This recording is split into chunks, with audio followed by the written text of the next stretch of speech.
Yo, run Murray, Mr. High School Holler. Glitz out, you did.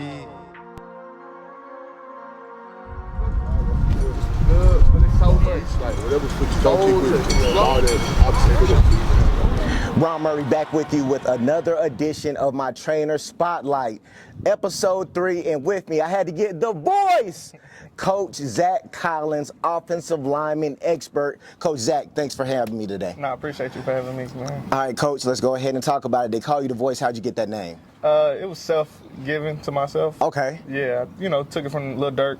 That's kind of my thing, is just finding monikers that you can put to yourself that make sense for the kids, that they can cling to. Okay, so before the voice, talk about Zach Collins, the athlete. Went D1 twice. I signed to Alabama A&M. Hated it in Huntsville. Okay. Not so much the area. HBCU, okay, Yes. yeah. It was just 10 hours from home, got tired of it. Then I actually went to Texas A&M, wanted to do this, wanted to be on ESPN. So from Alabama A&M to Texas A&M? Yes, sir. Okay. And then I went to the trifecta because I went to PV after that. So you hit all the A&Ms. Yeah, we hit all of the A&Ms. But played 2 years at PV. I had my 5th year to do, but I just decided I wanted to get into coaching, being my mentor. And I knew that I wasn't going to the NFL, so I wanted to focus on coaching. Okay, so I talked to you a little bit about this off air. So you started at the HBCU level, then you went to Texas A&M, then you went to Prairie View. Can you just talk about the competition level at that, especially going from Alabama A&M to A&M was at SEC at that point? Yes. To the SEC, then going from the SEC to back to the SWAC. How was just the competition? It was nowhere near close. Like, I was a solid size offensive lineman in the SWAC. Okay. Yeah, I was a practice dummy at A&M. Yeah. And I thought too highly of myself. Obviously, that's why I left Alabama A&M in the first place, to even deal with that. So that's why I kind of just veered and said I want to be on the A&M, the Aggie Network, and be on ESPN. But ultimately, I found a home because I felt like if I couldn't play football, I didn't want to really be in college. So that's why my best friend played quarterback at the time. Okay, I'm just going to throw this question out there because I want to know, you played at Prairie View, so just talk about the State Fair Classics. And also I hear how one of the real rivalries is Southern. No, I hate Southern. Can you just talk about, played in the State Fair Classic against Grambling and the Southern rivalry? The State Fair Classic is monumental just because being home, it's something that you always look forward to as a kid. Y'all do a great job of promoting it. So it's something you would always look forward to.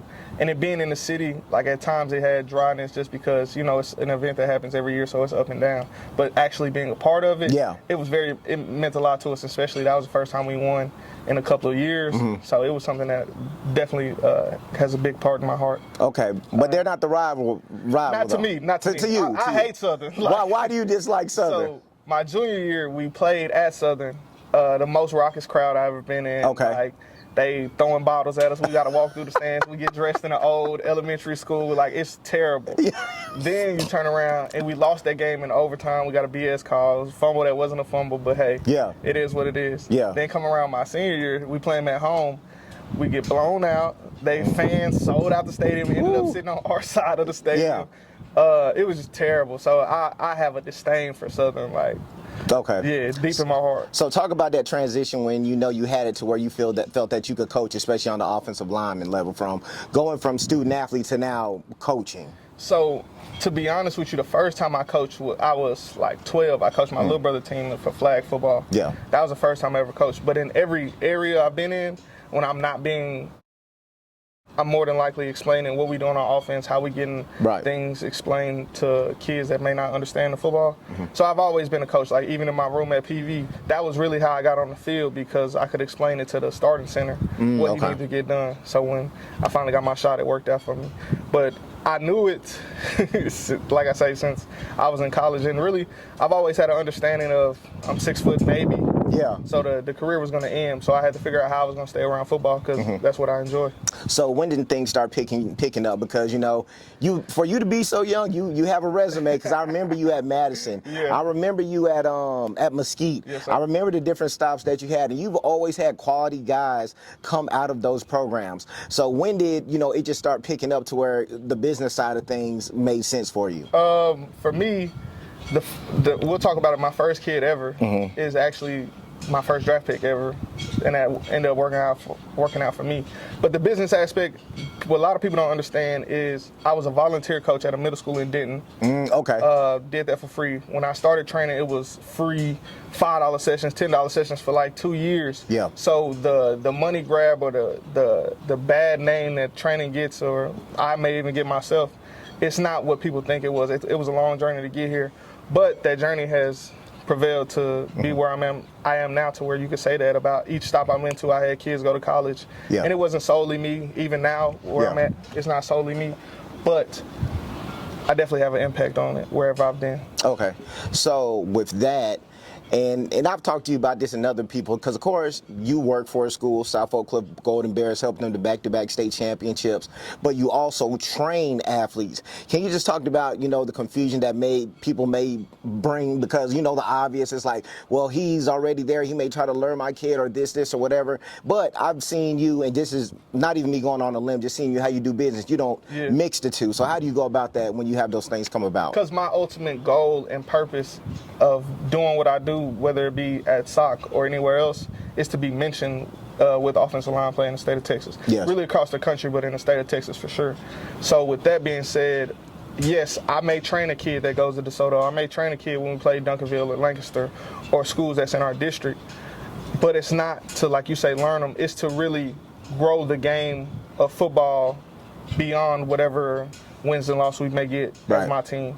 And it's not to recruit or anything like that. It's more so, like I say, if the product is great everywhere, then that means the light is going to always be there. Okay. But if they look on the film, and coaches watch full games, so if they look on there and see the other opposing offensive line isn't that great, why would they stay and keep watching mine? Because more than likely the defense is the same way. Right. So that's my goal, is to just make everybody that I can be a part of make the offensive line better. Right. My bad about that. You good. Also, this is what I wanted to talk to you about with that, because, you're on both sides. You are a high school coach. Yes, sir. And you are a trainer. But as I've asked everybody, there's conflict in regards to that. So where do you think things get lost in interpretation with trainers and high school coaches, since you're literally on both sides? It's really about what supersedes the other. So if me getting kids or me dealing with other kids, if that was the main goal of this, then a lot of my kids wouldn't even train with me, because eventually they would have to be where I'm going. But like I say, my goal is dealing with kids that come from all across the state, all across the country, to making them better. So I have the ability to split my job up. Now, places I've been previously, the attention that I receive has kind of put a divide in between what they felt like my job was and what I was doing. But as you can see, it's 7 days a week. So just because my first 5 days of the week is at my said school, that doesn't mean my life ends at that point. Okay. You know what I'm saying? And it takes a lot for that. Luckily, I deal with a great head coach that allows me to be who I am. And that'll be where I'm at for a long time. Okay, salute to you on that. So break down to me, what is the perfect offensive line?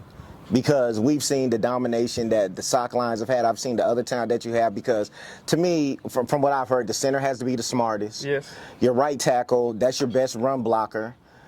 If you would want to. Okay, then your left tackle, of course, that's the blind side. That's the money guy. You need him. And then your guards can be interchangeable. Just your thoughts in regards to that. That would be where I want it to be. So if we go strictly SOC offensive lines, the perfect way to build it up, mine would be Brian at left tackle, Brian Swanson. Shout out Brian Swanson.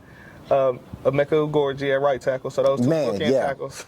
Jordan, who actually played, Jordan Rowe Smith, who's Louisiana Monroe. Yeah. He would actually play center for us. We got him a little bit of that because we knew that was what his future was, so he would be there. And then interior guard, my guards would be Bubba and Big Dennis. So that would be my 5, and then obviously, we got 12 that we can rotate in with Zyler. We can go, like you said, Byron Abner, and we can go Jaden Rowe Smith. So, and those are just the kid that's in college or outside of Brian, because we've been having an argument in the office. But I ain't. Okay. We keep that low. So, this is what I have right here. How important is it to additional train? How important is that?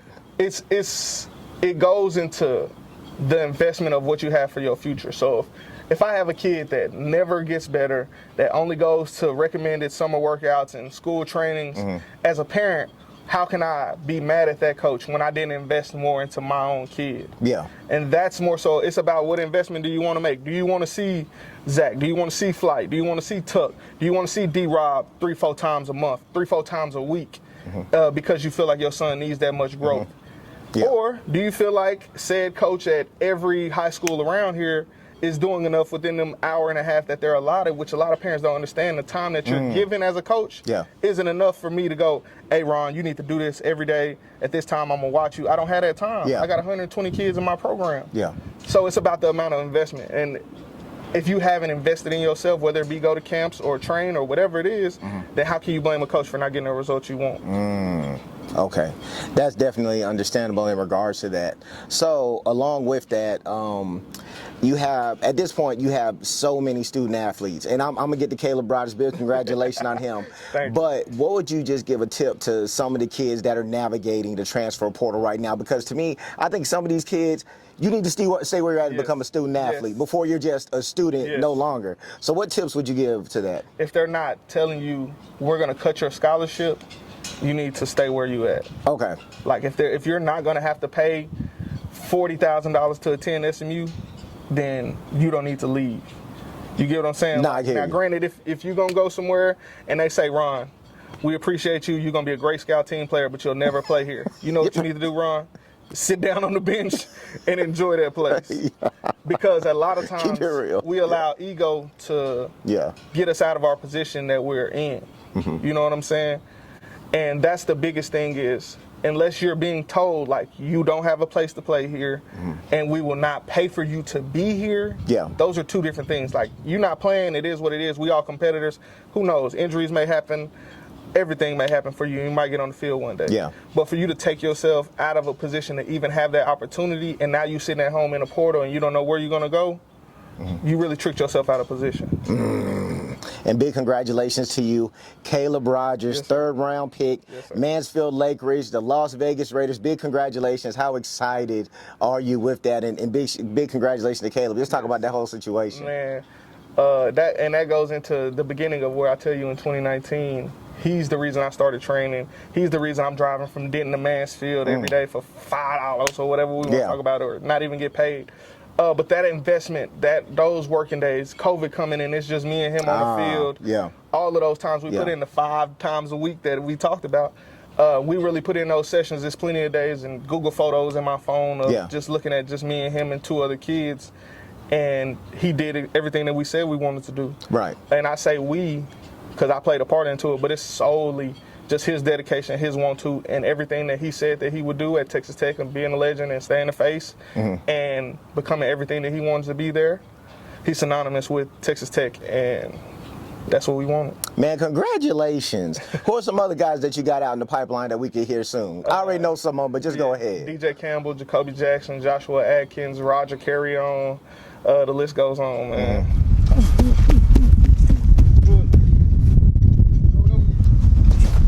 Faster, get out the stand. Let's go. Good, rotate. All right, Coach Zach, for your high school, you went to Arlington Seguin, but you also went to Prime Prep. Yes, sir. All right, talk about that, man. Shout out to Coach Dion, Coach Prime, everything he's doing out in Colorado. Nah, everything that he did there was everything I seen. So our first interaction was actually with the Truth Organization. If you knew back then, he would host trials or whatever.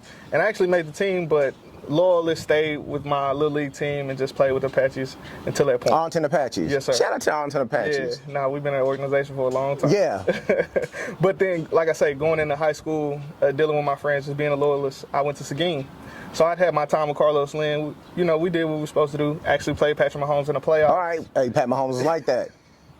Everything they said that he was going to be, he was. They told us that, like, Texas Tech committed 3-star, but no, he cold. Yeah. The Chiefs play versus the Titans where he breaks those sacks. He did the same thing versus us and won the game. Tough. But, yes, so now moving on, we lost to Patrick Mahomes. I start seeing Coach O on Twitter. Shout out Coach O. So I'm talking through it or whatever, and then one day I just so happened to go up there, met Coach O, talked to Coach Prime. They had like an hour conversation with my parents, and then chose to go there. And then just my experience there, you dealing with Brandon Martin, who ended up being a 5-star signing at LSU. Our quarterback went D1. Multiple running backs went to New Mexico State and SFA. James Prochet was still there at that point. But just dealing with Coach Prime, it was just amazing. as something, you know what I'm saying, as an offensive lineman and dealing with what we deal with, I always dressed a certain type of way. The reason why I wear Jordans and stuff when I coach now is the same thing when I was an offensive lineman. Visor, sleeves. He had a stigma. You couldn't wear white socks. And you couldn't wear colored sleeves. Really? Okay. And he let me wear both. The old lineman got to break the rule.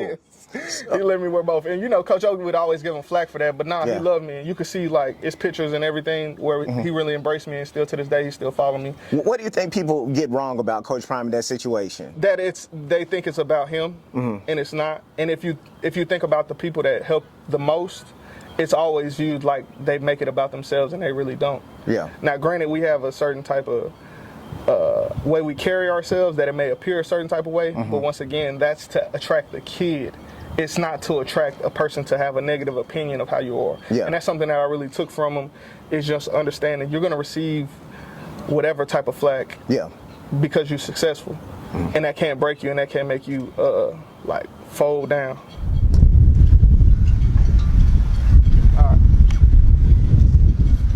So this is the last question that I got for you, and then I'm going to wrap it up.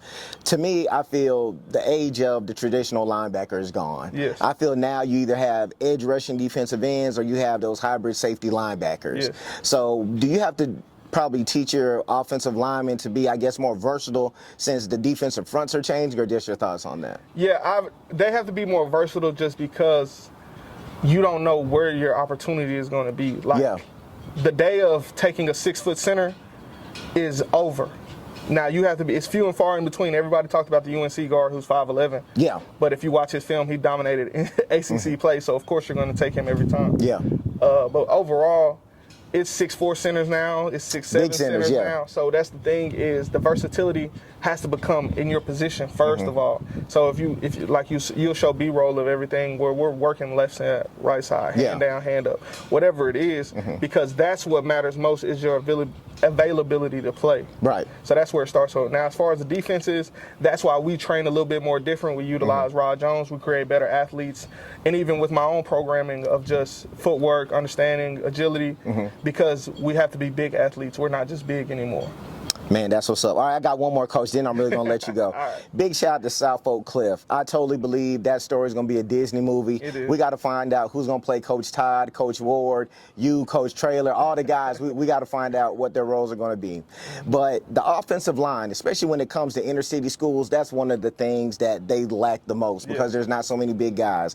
So how are just you all in SOC able to just retain those offensive linemen and be consistent? Because usually that would dooms a lot of inner city kids. But 4 straight state championship games, 2 state championships, y'all figured it out. Yes, sir. We've done it just because we make it look a certain type of way. So I may receive flack from other coaches or peers in the industry because I wear short shorts, or I wear a chain, or I have tattoos, or I may look a certain type of way. But the goal is not to appeal aesthetically to an older man that don't look like me.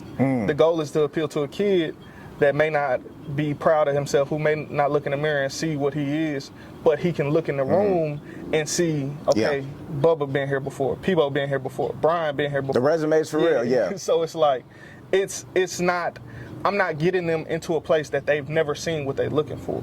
Now, when they started so long ago, you could only say Arrington Taylor. That's the biggest thing. And then before that, it was a kid in my class, I'm really blanking on his name, but it was every now and then. But now you look at it, since we've won the 2nd state title, it's been multiple Division I kids. And those are FBS kids. So it's a different level of understanding. And it's just because of the representation. You have me, you have Javon Lindley, you have Coach Ingram.